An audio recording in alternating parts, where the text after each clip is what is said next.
आध्यात्म में पुरुषों का वर्चस्व क्यों है? क्या महिलाएं आध्यात्म में कमजोर होती हैं?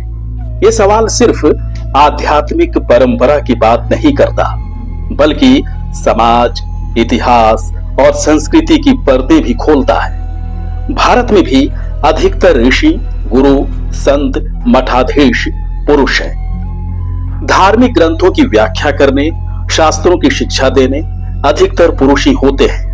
मंदिरों में पुजारी, ज्योतिषाचार्य, कथावाचक बहुसंख्या में पुरुष ही हैं। लेकिन आत्मा का कोई लिंग नहीं होता, आत्मा का कोई जेंडर नहीं होता, न पुरुष न स्त्री। मुक्ति और ईश्वर का साक्षात्कार स्त्री पुरुष दोनों के लिए समान है। हजारों महिला संतों, साध्वियों, योगिनियों, माई, देवी तुल्य नारियों ने भी उच्चतम आध्यात्मिक उपलब्धियां हासिल की हैं। तो फिर पुरुषों का वर्चस्व क्यों दिखता है?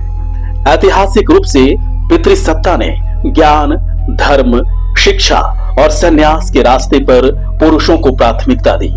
महिलाओं को अधिकतर परिवार, बच्चों, विवाह तक सीमित किया गया। स्त्रियों को वेद पाठ, उपनयन संस्कार, ब्रह्मचर्य आश्रम में प्रवेश करने से वंचित कर दिया गया। कई आश्रमों, मठों, मंदिरों में महिलाओं का प्रवेश तक निषिद्ध रहा। महिला साध्वियों को अकेले साधना करना, तीर्थ करना, वन में ध्यान लगाना सुरक्षा के कारण कठिन बना दिए गए। इसलिए उनका योग्य होते हुए भी सार्वजनिक मंच पर आना उन्हें मुश्किल कर दिया गया।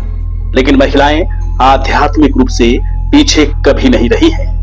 और कहा भी जाता है, शक्ति ही शिव को चेतना देती है। तो आध्यात्म में स्त्री पुरुष का भेद हो ही नहीं सकता। आध्यात्मिक अनुभव आत्मा का होता है, शरीर का नहीं। आत्मा न स्त्री होती है न पुरुष, वो शुद्ध चेतना होती है। जागृति, भक्ति, ध्यान, समाधि सबके द्वार समान रूप से खुले हैं।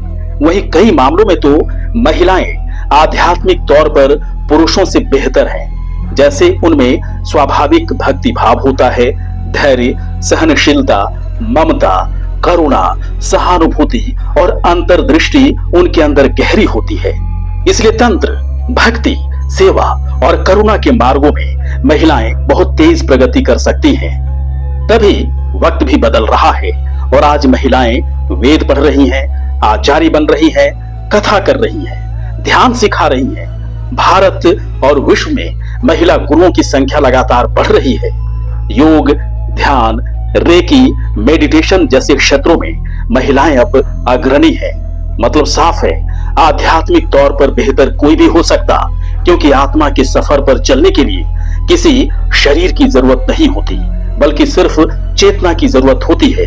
और चेतना लिंग भेद से परे है। महिलाएं आध्यात्मिक तौर पर पुरुषों से आगे निकल सकती हैं।